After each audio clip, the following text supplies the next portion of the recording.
Bonjour, je suis Anaël Verdier, fondateur de l'Académie d'écriture Anaël Verdier et créateur d'auteurs.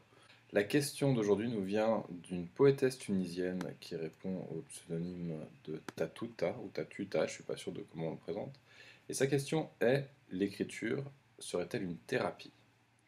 C'est une excellente question qui vient, je pense, d'une de mes interprétations assez répandues de ce qui se déroule pendant le processus d'écriture.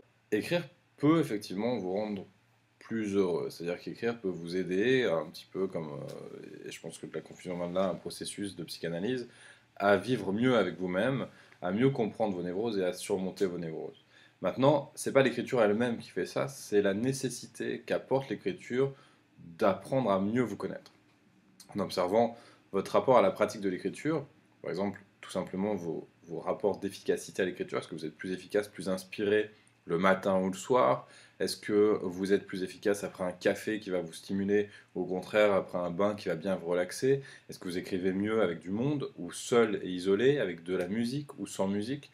Toutes ces choses-là vont vous permettre de mieux comprendre vos ressorts internes, et vous avez besoin de les explorer spontanément, vous allez vouloir les explorer pour écrire, parce que vous allez ressentir de la frustration quand vous n'arrivez pas à écrire, parce que par exemple, vous avez besoin d'un environnement calme, et il y a du monde autour de vous qui vous stimule, vous sentez que l'écriture vient pas bien, vient pas naturellement, vous êtes frustré, cette frustration vous amène à vous poser la question de savoir comment vous pourriez être mieux avec votre écriture, et du coup vous apprenez que, effectivement, pour écrire, c'est pas la peine d'essayer dans un environnement d'animation et de stimulation, parce que ça ne vous convient pas, et dans ce cas, vous vous ajustez. Le fait de travailler là-dessus, le fait d'observer vos rapports, votre rapport à l'écriture, votre contact à l'écriture, vous apprend à mieux être à l'écoute de vous-même. Et en étant à l'écoute de vous-même, finalement, vous devenez mieux, tout simplement, parce que vous êtes plus en phase avec vous-même, si vous agissez sur ce que cette écoute de vous-même vous apprend. Pour devenir un meilleur auteur, vous allez aussi vous interroger sur les sujets que vous avez envie de traiter. Vous allez regarder donc si vous aimez traiter par exemple de personnages, un certain type de personnage qui va revenir régulièrement dans votre écriture, vous allez le remarquer, vous allez pouvoir l'approfondir, le questionner. Pareil pour les thématiques que vous allez vouloir explorer et les différentes choses qui vous émeuvent, puisque l'écriture est avant tout une question d'émotion. Donc en vous interrogeant sur les choses qui vous rendent heureux, celles qui vous rendent triste, les choses qui vous font peur, celles qui vous mettent en colère, et en vous confrontant à ces émotions-là, ce que l'écriture fait spontanément et ce que vous allez faire vous de manière consciente derrière pour aller plus loin dans votre écriture, vous allez effectivement apprendre à mieux vous connaître, toujours on en revient à cette question-là, et à mieux vous écouter, et en vous écoutant mieux, finalement c'est ce que fait, encore une fois, la psychanalyse, et je pense que c'est de là que vient beaucoup cette notion de l'écriture comme thérapie, c'est qu'on est assez proche d'une approche, je ne vais pas dire psychanalytique parce que ce serait un petit peu poussé, mais d'une approche d'expression, de verbalisation, que ce soit une verbalisation orale ou que ce soit une verbalisation écrite, d'un vécu intérieur. Et cette verbalisation a pour effet de vous faire régler, ou peut vous permettre de régler un certain nombre de choses qui vous taraudent.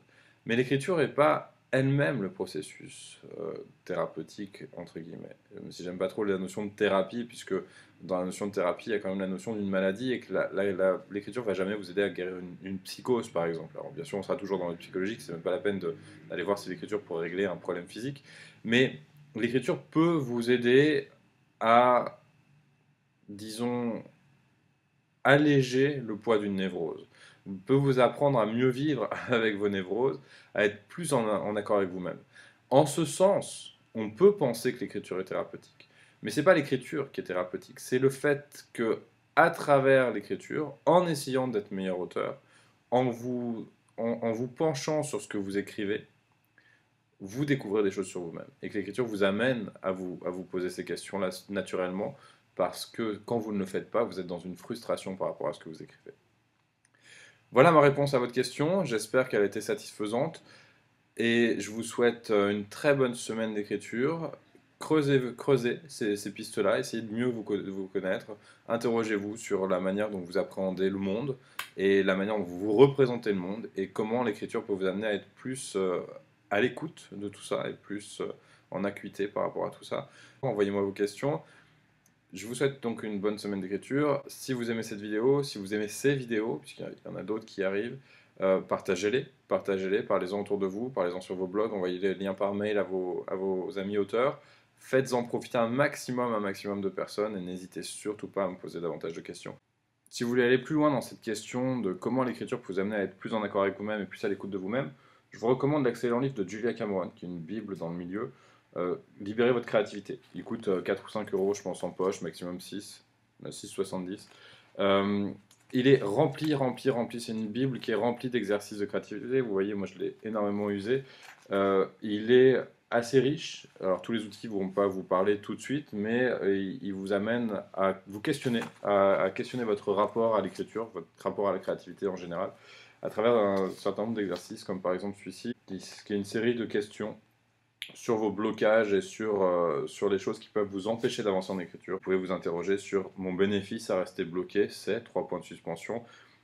Et elle vous encourage à écrire et à réfléchir à tout ça et à creuser un petit peu pourquoi vous avez envie de rester bloqué, les peurs peut-être auxquelles vous ne feriez pas face. Question précédente, honnêtement, mon blocage créatif favori, c'est, et citer votre blocage favori, c'est ce travail vraiment de questionnement de soi-même et d'avancer dans la connaissance de soi qui fait que l'écriture peut être perçue comme une thérapie et qui fait que l'écriture peut être un excellent outil pour vous apprendre à être mieux avec vous-même et donc vivre une vie plus épanouie grâce à votre pratique créative de l'écriture. Donc Julia Cameron, libérez votre créativité. Je vais mettre un lien juste en dessous pour que vous puissiez l'acheter sur Amazon en quelques clics.